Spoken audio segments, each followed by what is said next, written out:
going to be talking about the misconception of individuals living in diaspora. No matter where that is, as long as you're living outside of your home, there are those things that people assume about us or about you people. But before we get there, we have Freddie giving us something nice to just jog our minds. Thank you, Kat. I feel like the pressure is on.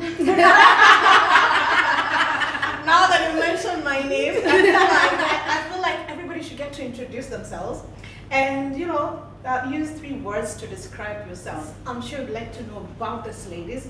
They'll be introducing their channels and they'll be saying one interesting thing about themselves. We'll start from the beautiful queen on my, this is right, left, on my left. Extreme. All right, so it's been handed over. My name is Elizabeth, and the channel I represent is Q-TV, which started a couple of months ago with the coronavirus and the quarantine, let's say. And what's interesting about the channel, what we offer you is information. If you want informative content, you find it right there. Editorials, news roundup around the world, and now we've started doing people views. And now talking about myself as a person, the most interesting thing I find about myself is that I'm eloquent. What would you like to say about yourself? Hi guys, well, I'm representing the channel Love Esther. This is quite a personal channel. I just talk about myself generally, and hey, I'm also a singer, guys. Whoa! Yeah! So later on probably I'm gonna do something for you all. But Awesome. what people say about me is that I'm very outgoing and social and fun-loving. Wow. Yeah, you got it. So enough about myself already. Let me introduce you to another beautiful queen over there. Alright. Wow, thanks Esther. Hi guys, my name is Gracious Jane of Gracious Jane YouTube channel. I do content related to family, travel and lifestyle. So if you're into that kind of content, please check out my YouTube channel and subscribe. One word to describe myself, I would say social, loving and kind. So back to Zuri Chats. Alright, Zuri Chats, the show that brings you the best discoveries in the world of lifestyle. If I'm to describe myself, I'll probably say I'm friendly, fun, kind, and the list goes on and on and on and on. Back to you, Kat. Okay, I'm also part of Zuri Chats. Hi guys. So we do the Zuri Chats with my colleague and my friend Freddie. And one of the things that perfectly describes me is I'm a listener, I'm an observer, and I love people, and I love taking care of people. Oh. Yeah. So that said, I would like us to just immediately delve into today's topic. And as you well know, we are out here so far away from home. Well, not too far, but far still. And there have been misconceptions that people have out there or back home about people that live outside of their birth or home countries. And I do not know what is going on in your minds right now, but for me, one of the things that was very apparent is people always think people in diaspora live a glamorous life. True. There's that misconception that, oh, alifika, Yeah. And I wouldn't say we are struggling, but also at the same time, everyone starts from somewhere. I don't know what, Liz, that was like for you. What was the first, or what were those misconceptions that were made? All right, before coming out, thank you, Kat. Before coming out here, the idea you have when you're back home is that it's all glam. Nobody portrays the struggle. You always think that the job is ready, they are waiting for you, the money is gonna be so much, and there is a preparation. The people back home have preconditioned their mind that once you're out there, you're definitely the breadwinner, and that is not the case. Because sometimes you come here and everything is also expensive. You hardly get to manage yourself. I don't know what you ladies have come across. Personally, I feel it's a little more expensive than what it was like home, so it becomes hard to juggle and to convince people that, hey, it's not so rosy as you think. I mean, what do you think, Esther? Well, you're right about that, because one of the things and challenges I'm facing currently, not even like, before, is that people think what I post maybe out there on social media is exactly how everything is. There's behind the scenes, you know. All right. There is me going to work, waking up at 4 a.m. in the morning to go to work, you know. But they assume that everything is a glass of wine. All right. No, it's not. No, we have hardships as well. But mine started way in the beginning. Yeah. Like when I was moving here, my mom helped me pack my suitcase. And one of the things she said was, you have to leave all your short dresses here because you won't need them anymore. And when I got here, I was like, Mom, I don't think that's the case, you know. But there's so many things that people don't know. There's so many behind the scenes that people don't know, you know. And I don't know about you guys, but for me, it's been a struggle trying to explain to the people back home because nobody seems to understand. The money issue, oh my God. Oh, no.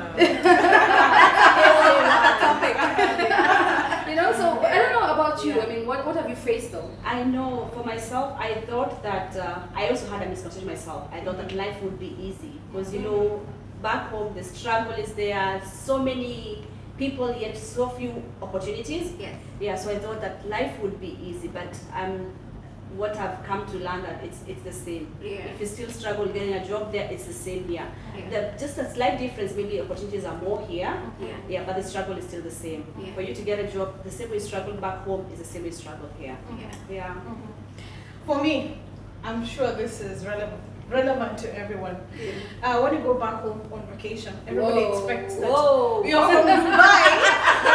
You should shop for everyone. Yes. And if you go empty-handed, it's like, hey, kwani yeye ananga kazi, kwani si mtoto wa nani does. And there's that, you know, there's people, you know, always comparing with probably somebody else who's outside the country as well. But I feel like people expect, because umetoka Dubai, lazima uende na shopping. You know? Yeah, which is where tuna hustle wherever you guys. That's real. I love that because anytime I go home, people want me to give them something small. They call it something small, you know? I also need that something small, by the way, sometimes. I don't know what to say. Like for me, after staying, let's say in Dubai now, let's say about 4 years, I have reached the extent that I want to go home hiding. Like, I don't want people to know I'm around. Because people expect so much. Like, I want to go home, I want to be there for 2 weeks. And in the 2 weeks, maybe you get to know I'm home on the last 3, 4, 5 days. When you call me, I'll be like, oh no, I'm leaving in 2 days. I'm so sorry we couldn't catch up. But the actual intention was that for you not to know I'm around because your expectation is so high. It's a tall order. So I don't know what you guys think. Somebody like, Kat, what did you say? Do you do that? I mean, I do it. Well, when before I travel home, I have my people that I tell I'll be coming home. Maybe luckily for me, the expectation is not too much because I have a sibling who also is out here. So the people back home really are getting on with their lives. So most times it feels like for me when I appear, there is not much expectation. So whatever little or much I'm able to do, I am grateful and they are grateful for it. And it's not like they're not bitches even when they expect too much, but I think it comes from the point where they do not really understand uko majuu. Mbona hujaniletea anything hata kama ni handbag, you know? Like why can't you even give me a towel before you go back? I think for me it comes also from friends. Family, at least they would understand if you tell them I'm not so okay, so please accept me as I come. But friends really expect a lot. Like if you don't go maybe to big club to club, when I come from wherever I am, you expect me to take you to big club. You know? Those are realistic things that you don't think that you have so much money to spare. Like whatever they earn, probably they even earn more than you. But they think the money that comes from abroad is sweet. Unfortunately. And I feel like about visiting back home, people always expect if you have your aunties, your uncles, you go to each and every house. Oh my goodness, as well. You know, it is not practical. It is not practical at all. But people don't understand. And then there's beef at the end of the day. Oh, Freddie came and she didn't even come to visit. It can't work. Or you take gifts to probably people you're closer to, but when they get to meet each other and have a discussion, you find out Auntie Fulani aliletewa handbag. That's a big one. Maybe I didn't get nothing. So it becomes very problematic because it doesn't mean you value one person more than the other, but sometimes someone tells you, nakuja nyumbani, just bring me a nice handbag. I'm out of handbags. The other person says, okay, karibu. Yeah. So I mean, naturally you'll buy the handbag for whoever asked for it if you have the money. Correct. Sometimes there's no money. It's not even enough. You know, guys, you don't know sometimes what we go through. We have to work crazy shifts. Yes, We wake up at 3 o'clock in the morning. And that part you don't see on social media. Yes. And that's what she talked about. Yeah. So I mean, that's huge for us. And it's easy to not understand the fact that our lives are out here. We live in a country that's a 24-hour economy. So people are going in shifts. You know. Unlike home, when by 6, 7 o'clock shops are closing, now people have to go back home and stuff. Yeah, so, but... Just to add on what you're saying, Kat, aside from being like a 24-hour economy, there is multicultural. You see, back home, you are dealing with people of your kind. Normally, it's easy to relate with somebody of your kind. Like for us now, it was a lot easier to have this sitting together as beautiful ladies representing the same country. You know, we connect. There is something that naturally connects us. Without even, I meet you in the streets, maybe we have never seen each other, we have never talked. But you know, there is that kind of, you know, eye contact I will give you to say we connect in one way or another. But here, there are people, there is multicultural, there is diversity, there is, so these are things that some, I would call them microaggression. You are fighting an imaginary battle. You don't know who exactly you're fighting, but you're fighting it. If you go for a job interview, maybe your presentation, the hiring manager does not like it. Forget about your qualifications. So these are things that you come across even on the public transportation, in the malls. There is a certain way that, let me now talk to you people that will be viewing this.